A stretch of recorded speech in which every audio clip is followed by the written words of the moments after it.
영국의 어느 선교사님이 중국에서 겪었던 실제 이야기를 했습니다. 선교사님이 중국에 도착해서 중국 내륙으로 들어가려고 하는데 중국 동역자를 만났습니다. 선교사님은 선교지로 가는 길이 너무 멀어가지고 가는 길에 야영을 해야만 했습니다. 선교사님의 이 소지품에는 돈이 많이 들어있었습니다. 선교비에 쓸 여비가 들어있기 때문입니다.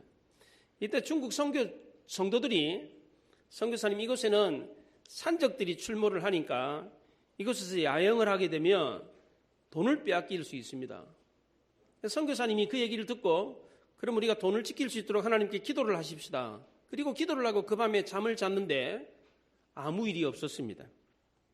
몇 개월이 지난 뒤에 어떤 산적 두목이 병원에 입원을 하게 되었는데 그 산적 두목이 병원에서 그 선교사님을 만났습니다.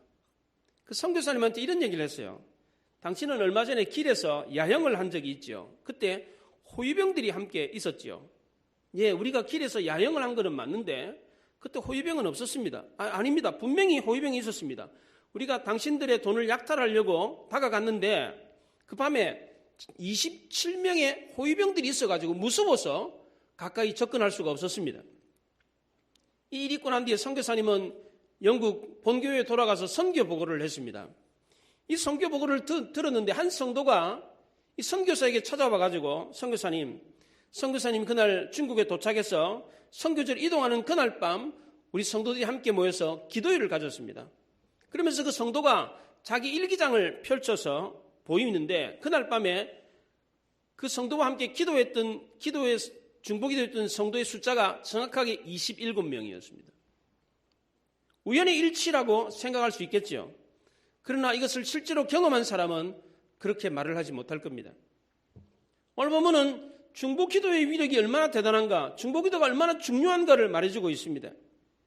출애굽했던 이스라엘 백성들이 광야에서 처음으로 전쟁을 하게 되었습니다. 이스라엘은 과거 애굽에서 400년 동안 살면서 한 번도 전쟁을 해본 적이 없었습니다. 그 당시에 애굽은 세계 최강이었습니다. 어느 나라도 함부로 건드릴 수 없는 가장 강력한 나라였습니다. 그 나라의 보호를 받고 마치 온실한 화초처럼 그렇게 400년을 살았습니다. 그러다가 400년 만에 광야에 나와가지고 처음으로 전쟁을 경험하게 되었습니다. 이때 이스라엘을 공격한 사람들은 아말렉이었습니다.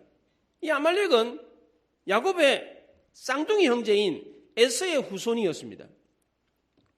피를 나눈 형제였던 이 아말렉이 왜 하필이면 이스라엘을 공격해 왔습니까?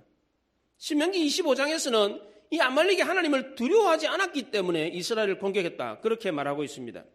이스라엘은 그 당시에 세계 최강이었던 애굽 군대를 완전히 무찌르고 탈출을 했습니다.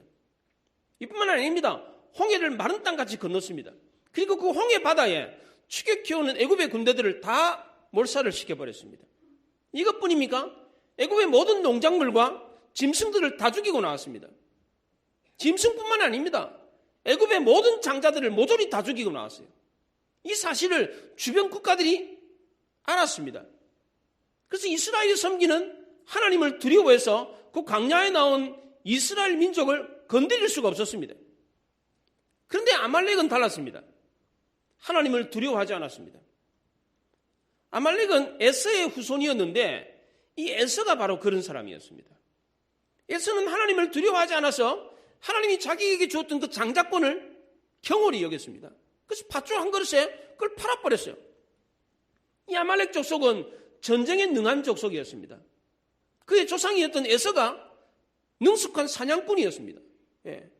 그 피를 이어받아가지고 전쟁과 사냥에 능한 민족이었습니다. 이 아말렉은 영적 세력인 마귀 사탄을 의미하는 것입니다. 그렇다면 마귀 사탄이 우리 성도를 언제 공격해 옵니까? 첫째로 마귀가 우리를 공격할 때는 우리가 원망하고 하나님을 시험할 때입니다. 이스라엘 백성들은 무리바에서 물이 없다고 하나님을 원망하고 시험을 했습니다. 하나님을 원망하면서 하나님이 안 계시다. 하나님이 계시면 어떻게 우리를 이렇게 목마르게 할 수 있느냐? 어떻게 우리를 힘들게 할 수 있느냐? 하나님이 안 계시다. 성경에 주 너의 하나님을 시험치 말라 그렇게 말을 했는데 감히 이스라엘은 이 하나님을 시험했습니다. 이때 마귀가 공격해 왔습니다. 이스라엘 백성들은 힘들고 어려울 때마다 하나님을 원망했습니다. 양식이 없으면 양식이 없다고, 물이 없으면 물이 없다고, 뜨거우면 뜨겁다고 늘 언제나 원망을 했습니다. 그날도 시나이 반도 르비딤에서 물이 없으니까 목이 마르다고 하나님을 원망했습니다. 그래서 모세가 호렙산 반석을 쳐가지고 물을 내어주었습니다. 이스라엘 백성들은 하나님이 함께 계신 것을 알면서도 하나님을 원망했습니다. 지금 이 르비딤까지 왔을 때에 하나님의 인재가 있었습니다. 하나님이 밤이 되면 따뜻한 불을 피워가지고 불기둥이 이스라엘 백성들 곁에 있었습니다. 낮에는 뜨거운 태양빛이 비치지 못하도록 구름 기둥이 이스라엘 백성들 머리 위에 있었습니다. 매일마다 만나가 내렸어요. 하늘에서 눈 같은 게 내렸는데 그냥 스르르 녹아서 없어지는 그런 눈이 아니고 먹을 수 있는 빵과 같은 그런 것이었습니다. 이런 것을 경험하고 있는데도 불구하고 하나님을 원망했다는 겁니다. 이런 불평과 원망이 가득하면 공동체 분위기가 어떻게 됩니까? 공동체에 어떤 현상이 일어납니까? 하나 되지 못하고 분열되는 현상이 일어납니다. 서로 쪼개집니다. 여기저기서 싸우는 소리가 들리고 불평하고 원망하는 소리가 들리잖아요. 그러면 나는 이 편도 싫고 저 편도 싫다. 그래서 겉도는 사람들이 생깁니다. 예배를 드리지 않고 기도하는 모임에도 봉사하는 모임에도 나오질 않고 그냥 아웃사이더로 겉도는 사람들이 생깁니다. 그럼 어떻게 됩니까? 공동체의 결속력이 떨어지고 흐물흐물해집니다.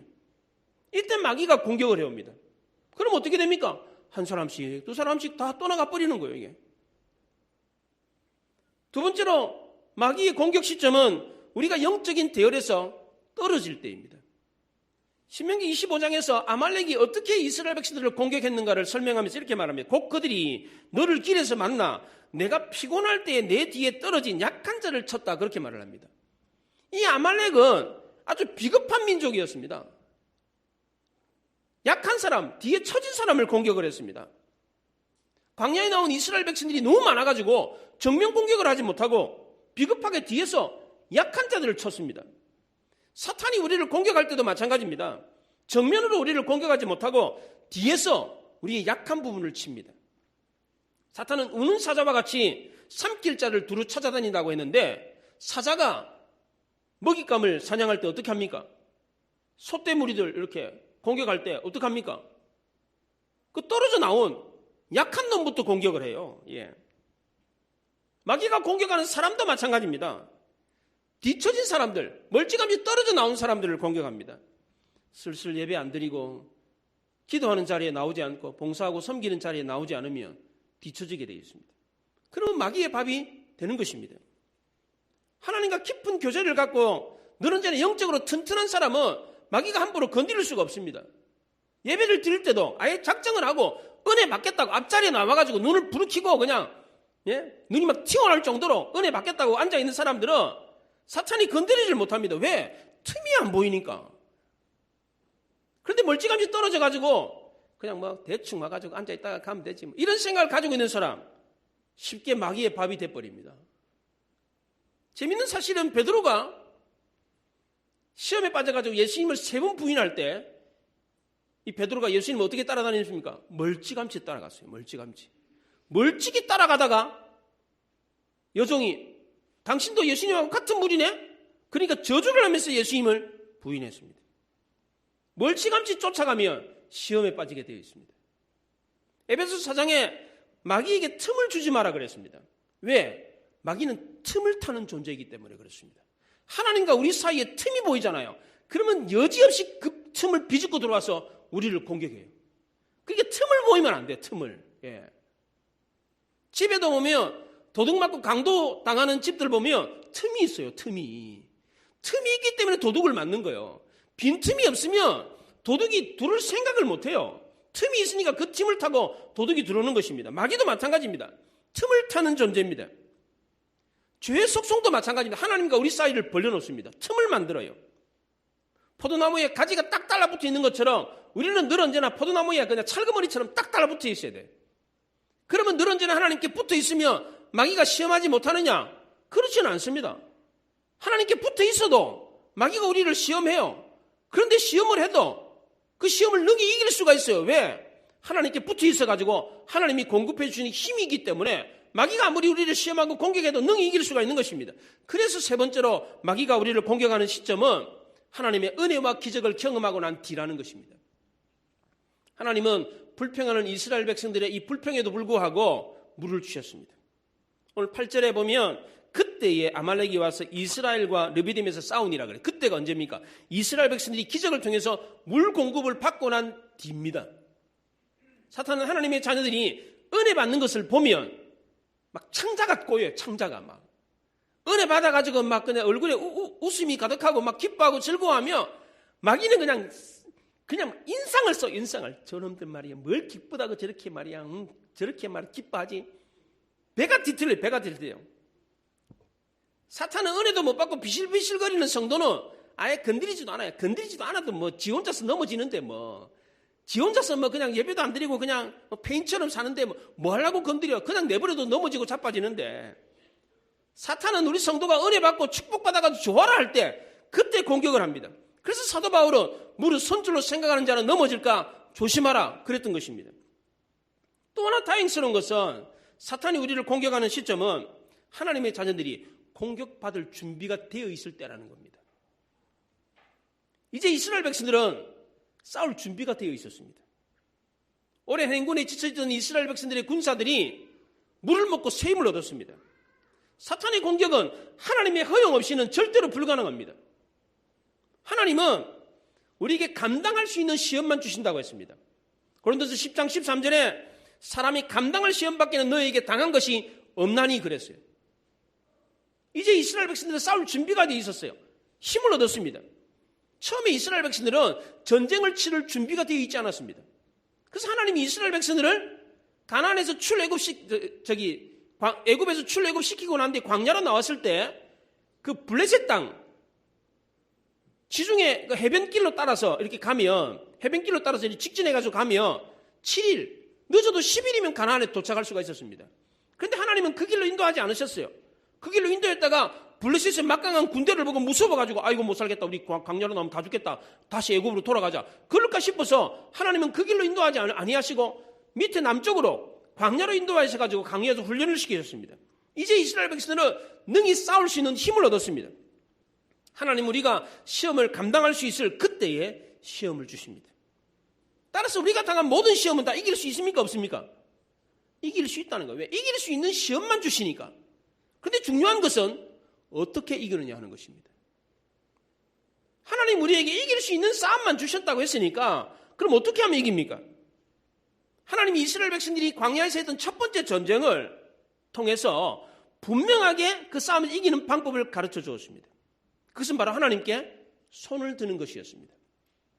손을 든다는 것은 모든 것을 하나님께 맡기고 하나님을 의지한다는 뜻입니다. 이스라엘 백성들이 경험했던 400년 만에 경험했던 이 첫 번째 전쟁은 참 이상한 전쟁이었습니다. 여호수아가 산안에 가서 아말렉과 전쟁을 할 때에 모세가 아론과 홀과 함께 산에 올라가서 손을 들었습니다. 산에 올라가서 손을 들었더니 전쟁에서 이기고 손을 내렸더니 전쟁에서 졌습니다. 참 이상하지 않습니까? 산 아래에서 싸우는 거하고 산 위에서 손을 드는 거하고 무슨 상관이 있습니까? 관계가 있습니까 이게? 산 위에서 손을 들면 산 아래에서 전쟁에서 이기고 손을 내리면 산 아래 전쟁에서 지고 이게 무슨 상관이 있습니까? 근데 놀랍게도 실제로 그런 일이 있었다는 겁니다. 산 위에서 손을 들면 산 아래 전쟁에서 이겼다는 거예요. 내리면 지고 이게 무슨 뜻입니까? 기도라는 것은 우리 삶의 현장과 직접적인 연관이 있다는 거예요. 이게 산 위에서 모세가 손을 드는 모습을 아론과 훌이 같이 올라갔으니까 처음에는 어떻게 했겠어요? 쳐다봤겠지. 모세가 이렇게 손을 드니까 그 두 사람이 옆에서 쳐다봤겠지. 근데 쳐다봤는데 손을 드니까 산 아래에서 전쟁에서 이기는 거예요. 오, 참 이상하네. 신기하네. 근데 모세가 이거 손을 들고 있다가 이 팔이 아프니까 손을 이렇게 내리니까 전쟁에서 지는 거예요. 아론과 훌이 옆에서 봤어. 그리고 또 모세가 또 힘을 딱 얻어가지고 지는 걸 보고 안 되겠다. 올려야지. 손 올렸어요. 올리니까 또 전쟁에서 이기는 거예요. 아론과 훌이 그걸 봤어요. 그래서 이 사람이 어떡합니까? 이 두 사람이 돌멩이를 가져와가지고 모세를 앉히고 양쪽에서 두 팔을 한 사람씩 팔을 잡고서는 해가 지도록 그 손이 내려오지 않게 했어요. 왜 그랬겠어요? 만약에 이게 손을 들고 내리는 거에 아무런 관련이 없다면 그 두 사람이 그냥 쳐다보고 있었겠게요. 그렇잖아요. 아무런 관련이 없었더라면 굳이 모세의 손을 그 해가 해질 때까지 그 손을 붙들고 있을 이유가 뭐가 있겠어요? 그 손이 관계가 있으니까 손을 내리느냐 올리느냐에 따라서 산 아래에서 전쟁이 이기고 지는 것이 보이니까 어쩔 수 없이 두 사람이 어떻게 한 거예요? 그게 돌멩이를 갖다 바치고 두 사람이서 붙들고서는 해가 질 때까지 그 손이 내려오지 않게 했다는 것입니다.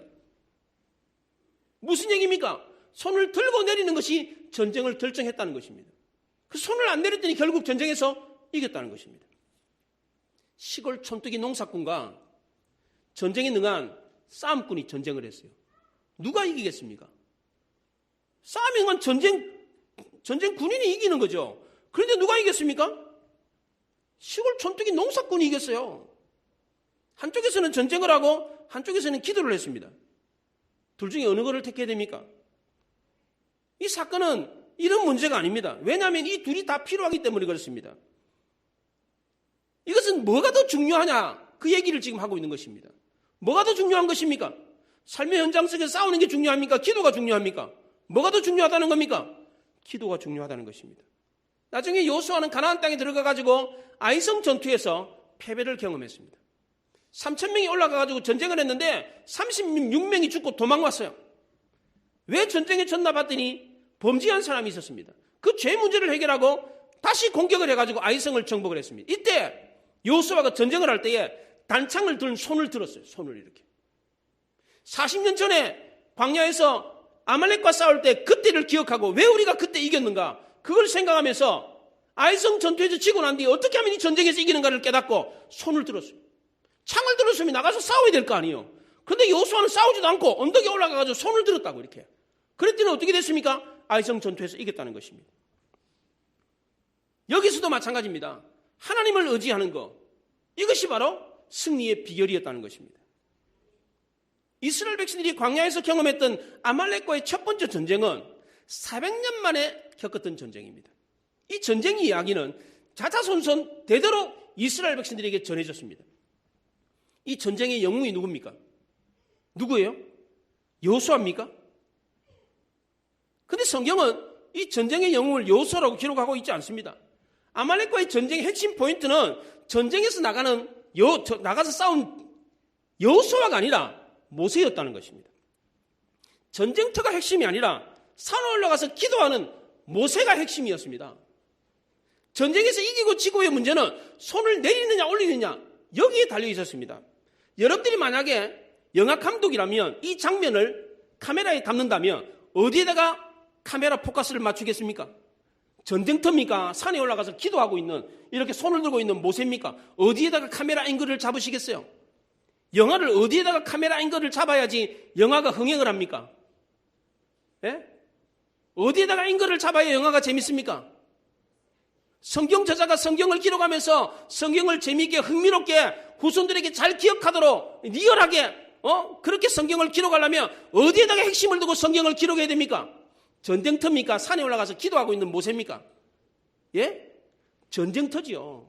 예. 전쟁터에 군인들이 그 전장에서 처참하게 싸우는 모습, 그 신음소리, 창과 칼이 막 부딪히는 그 소리, 쨍쨍쨍쨍 하면서 막 쾅쾅쾅쾅 하면서 싸우는 그 모습을 보여야 스펙타클하고, 예, 영화가 좀 인기가 있을 거 아니에요? 예? 그런데 성경 저자는 어떻게 기록했어요? 그게 아니라는 거예요, 그게. 성경의 관심은 전쟁터가 아니라 산에 올라가서 기도하고 있는 모세가 관심이었습니다. 전쟁의 승패는 전장에 있었던 것이 아니라 어디에 있었다는 겁니까? 산에서 기도하는 모세의 손에 있었다는 겁니다. 우리가 예배를 위해서 준비하는 분들이 굉장히 많지 않습니까? 청소하고 주보 나눠주고 안내하고 또 맛있는 점심을 준비하는 분들, 또 아이들 가르치기 위해서 수고하는 교사들, 한결같이 중요한 분들이죠. 그런데 이분들보다 더 중요한 분들이 있습니다. 뭡니까? 기도하는 분들이에요. 학생이 공부하는 거, 대학 입시를 위해서 준비하는 거, 우리 청년들이 직장 가기 위해서 열심히 노력하고 준비하는 거 대단히 중요한 일입니다. 그러나 이것보다 더 중요한 것은 뭡니까? 그것을 위해서 기도하는 것입니다. 하나님은 아말렉과의 전쟁을 통해서 이스라엘 백성들에게 광야 40년 승리의 비결을 가르쳐 주었습니다. 그 승리의 비결은 뭡니까?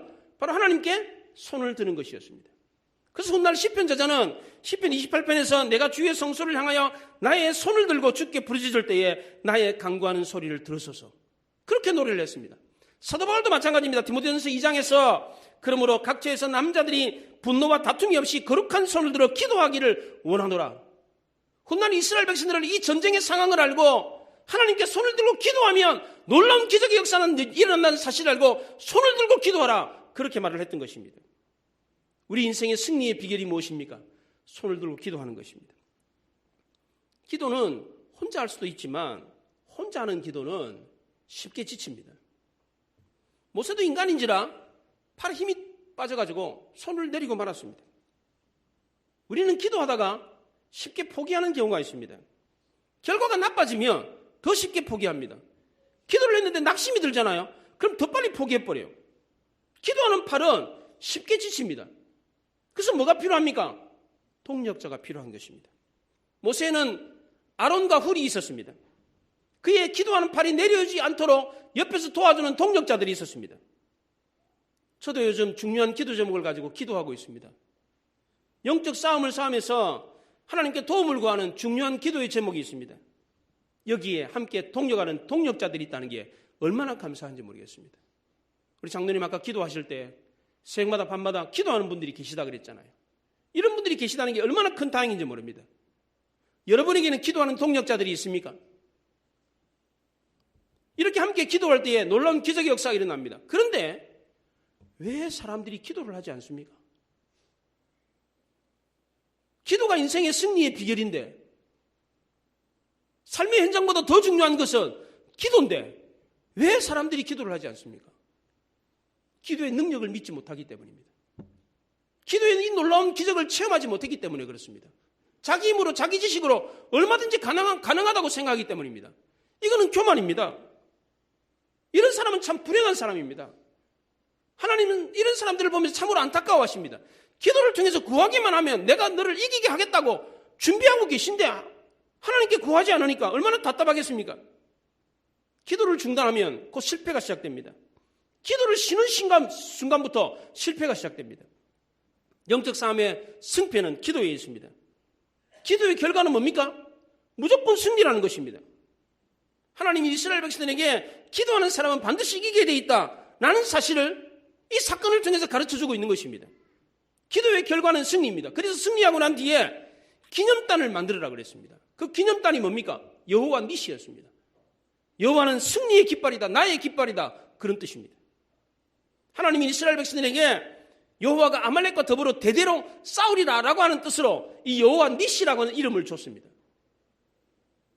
아말렉과의 영적인 전쟁은 지금도 계속되고 있습니다. 사탄의 공격은 지금도 우리에게 계속되고 있습니다. 사도 바울은 우리 현실의 싸움을 영적인 전쟁터라고 표현을 했습니다. 우리 현실 너머에 영적 세계가 있다고 그랬습니다. 우리는 오늘도 이런 영적인 존재와 전쟁을 하고 있는 것입니다. 사도 바울은 에베소 6장 12절에서 우리의 씨름은 혈과 육을 상대한 것이 아니요 통치자들과 권세들과 이 어둠의 세상 주관자들과 하늘에 있는 악의 영들을 상대함이라 그렇게 말을 했습니다. 우리는 지금도 영적인 싸움을 싸우고 있습니다. 이것을 믿으십니까? 우리 현실 너머에 우리 현실을 지배하는 영적 세계가 있다는 것입니다. 사탄은 지금도 악한 생각과 이상한 사상으로 우리를 혼미케 하고 있습니다. 에덴 동산에 아담과 하와를 유혹할 때에 그렇게 했던 것처럼 욕심으로 우리의 눈을 어둡게 합니다. 하나님에 대한 생각을 왜곡되게 합니다. 자기 생각에 빠져들게 합니다. 그러나 우리는 두려워하거나 불안하지 않아도 됩니다. 왜냐하면 하나님이 우리와 함께 하시고 하나님이 이 싸움에서 우리를 이기게 하시겠다고 약속했기 때문입니다. 그게 뭡니까? 그게 여호와 니시입니다. 내가 대대로 아말렉과 싸우리라, 내가 대대로 마귀와 싸우리라 라고 말씀해 주셨습니다. 그럼 우리는 누구를 향해 손을 들어야 됩니까? 하나님을 향해서. 혼자 손을 들면 됩니까? 혼자 든 손은 어떻게 됩니까? 이게 힘이 빠져가지고 내려오게 돼 있어요. 힘을 받쳐준 누가 있어야 돼요? 동력자가 있어야 됩니다. 우리가 영적 싸움에서 승리하는 비결은 기도입니다. 그런데 이 기도는 혼자 하는 게 아니에요. 같이 있어야 돼요. 믿음이 없는 사람들은 이 기도를 아무것도 아닌 것처럼 생각을 해요. 기도하느니 사람을 의지하는 게 낫지. 기도하느니 뒤발로 뛰는 게 낫지. 기도하는 시간에 차라리 내가 뭔가를 하는 게 더 낫다.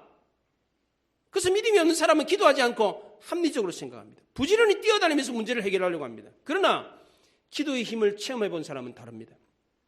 기도가 얼마나 중요한지를 압니다. 우리가 함께 모여서 기도하면 교회 부흥의 역사가 일어납니다. 기도하면 문제가 해결되고 놀라운 기적이 일어납니다. 이걸 믿으시기 바랍니다. 그러나 기도가 중단되면 교회와 가정도 엉망이 됩니다. 기도가 곧 힘이고 기도가 곧 승리라는 것을 잊지 마시기 바랍니다. 기도는 혼자 하는 것은 여간 어려운 게 아닙니다. 기도하는 손은 전쟁에서 칼을 들고 있는 손보다도 훨씬 더 무거웠습니다. 기도하는 손이 전쟁에서 휘두르는 손보다도 더 빨리 지쳤습니다. 왜 그렇습니까? 전쟁은 보이니까. 전쟁은 보이니까 막 움직여요. 그런데 기도는 어때요? 보여요, 안 보여요? 안 보이는 거예요, 이게. 그러니까 금방 지치는 것입니다. 성경에 여호수아가 전쟁에서 힘이 빠졌다. 그 내용이 있습니까? 없습니다. 근데 모세는 힘이 빠져서 지쳤다는 게 있습니까? 없습니까? 있습니다. 삶의 현장에서 지치는 것보다 기도하는 게 훨씬 더 빨리 지칩니다.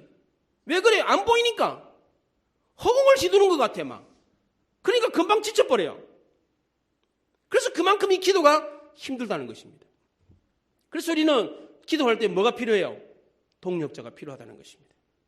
우리 교회는 함께 기도하는 동력자들이 있다는 게 얼마나 다행스러운지 모릅니다. 새벽마다 밤마다 수요기도 때, 금요기도 때, 새벽기도 때 함께 기도하는 분들이 있다는 게 얼마나 다행스러운지 모릅니다. 이분들이 있기 때문에 우리 교회가 지금 이만큼 유지가 되고 있는 것입니다. 여호수아의 힘은 기도하는 모세의 손에 달려 있었습니다. 기도하는 펄이 내려오지 않도록 하기 위해서 아론과 훌이 함께 해가 지도록 그 손을 받치고 있었습니다. 하나님 앞에서 놀랍게 쓰임받는 이 사람들 곁에는 반드시 이런 동력자들이 있었습니다. 다윗에게도 요나단이 있었고 바울에게도 바나바와 실라와 누가와 같은 동력자들이 있었습니다. 모세에게도 마찬가지입니다. 아론과 훌이 있었는데 이 아론과 훌은 그냥 한 번 모세를 도와준 게 아닙니다. 아론은 죽을 때까지 모세 곁에 있으면서 모세를 도와줬습니다. 훌 역시도 마찬가지입니다. 훌은 자기의 후손들까지, 자기의 손자들까지 모세를 도와주는 일을 했습니다. 우리가 이 땅에서 승리하려면 한순간 반짝 누가 도와준다고 해서 승리하는 게 아닙니다. 기도도 역시 마찬가지입니다. 한여름에 소나기처럼 한번 열심히 그냥 바짝 기도한다고 해서 되는 게 아닙니다. 꾸준하게 계속해서 도와주는 그런 힘이 있어야 되는 것처럼 기도도 역시 마찬가지입니다. 그래서 히브리서 저자는 히브리서 10장 38절에서 나의 의인은 믿음으로 말미암아 살리라. 또한 뒤로 물러가면 내 마음이 기뻐하지 아니하리라. 그렇게 말을 했습니다. 온전한 승리의 비결은 믿고 인내하고 뒤로 물러나지 않고 끝까지 기도하는 것입니다. 하나님은 전쟁이 끝나고 난 뒤에 이스라엘 백성들에게 명령을 했습니다. 이 전쟁 사건을 책에 기록하라 그랬어요. 그리고 기념하게 하고 외우도록 했어요. 외우려면 어떻게 해야 됩니까? 그 당시에는 책이 없어가지고 그 당시에는 이렇게 손으로 써가지고 이렇게 이 이야기를 전수한 게 아닙니다. 그 당시에는 외우게 해가지고 자사손손 외우게 만들어가지고 이 사건을 전해주게 했습니다. 그럼 외우려면 어떻게 해야 돼요? 이 이야기를. 한 번만 들려주면 외웁니까? 못 외우죠. 이거를 외워야 되니까. 글자 하나 안 틀리게 외워야 되니까. 사실 이 사건을 그 당시 후손들은 그냥 스토리, 요런 내용이구나. 이렇게 내용으로 외운 게 아니고 글자 하나 안 틀리게, 점 하나 안 틀리게 외웠어요. 그렇게 외우려면 어떻게 해야 되겠어요? 반복적으로 계속해서 이야기해 주는 거예요. 계속해서. 이 사건을, 이 아말렉과의 전쟁 사건을 하나님이 이스라엘 백성들이 어떻게 했다는 거예요? 그 후손들에게. 계속해서 반복적으로 끊임없이 얘기해 줬다는 거예요. 그래서 외웠어. 줄줄줄줄 외웠어요. 외워가지고 입에서 입으로 전수해서 그걸 구전이라고 그래요. 구전하다가 예수님이 오기 몇백 년 전에 고작 성경으로 책으로 기록한 거예요. 그게. 그전에는 그냥 입으로 외워가지고 전해줬어요. 얼마나 많이 이 얘기를 했겠습니까? 하나님이 이 중요한 비밀을 알려주기 위해서 이스라엘 백성들에게 첫 번째 전쟁을 이상하게 이기게 했습니다. 이것은 우리 인생의 모든 싸움에서 이기게 하는 비밀이 바로 이거라는 겁니다. 뭐예요? 손을 드는 것입니다. 이걸 각인시켰어요. 각인.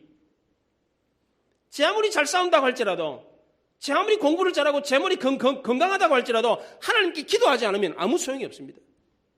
자녀들이 아무리 똑똑하고 아무리 공부를 잘해도 기도하지 않는 자녀는 소용이 없어요. 남편이 아무리 인생 경험이 많고 돈을 잘 벌어도 한 방에 가는 거예요. 한 방에.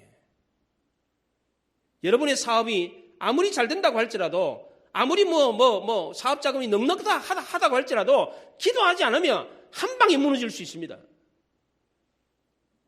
그래서 우리는 늘 언제나 기도해야 하는 것입니다. 그것도 혼자 하는 것이 아니라 함께 기도해야 돼요. 나만 기도하면 되느냐? 그렇지 않습니다. 왜냐하면 기도하는 손은 금방 지치기 때문에 그렇습니다. 기도하는 손이 더 무거워요. 그러니까 더불어 함께 기도하는 동력자들이 필요한 것입니다. 이렇게 기도하면 끊임없이 우리는 승리할 수가 있습니다. 저는 교회 목회자로서 성도들이 저한테 목사님 이거 기도해 주십시오. 그럴 때 정말 뿌듯합니다. 마음이. 너무 좋아요. 좀 그런 얘기를 좀 했으면 좋겠어. 목사님 이거 위해서 기도해 주십시오. 그런 얘기를 좀 많이 해주시면 좋겠어. 그래서 제가 연말과 연초에 기도 카드를 나눠주면서 여러분들 기도 제목을 써서 좀 내주십시오. 그렇게 얘기를 했잖아요. 그래도 안 주시더라고. 왜 안 주세요? 기도해봐야 소용이 없다. 그런 생각이에요? 여러분이 삶의 현장에서 싸우는 것보다 더 중요한 게 뭐라고요? 기도하는 거라는 거예요. 저한테뿐만 아니라 여러분들 성도들에게도 기도를 부탁하십시오. 교인들에게 기도를 부탁하세요. 내가 이런 문제가 있습니다. 이런 교육이 있습니다. 이거 위해서 좀 기도해 주십시오. 이런 기도 부탁을 하시라고. 왜?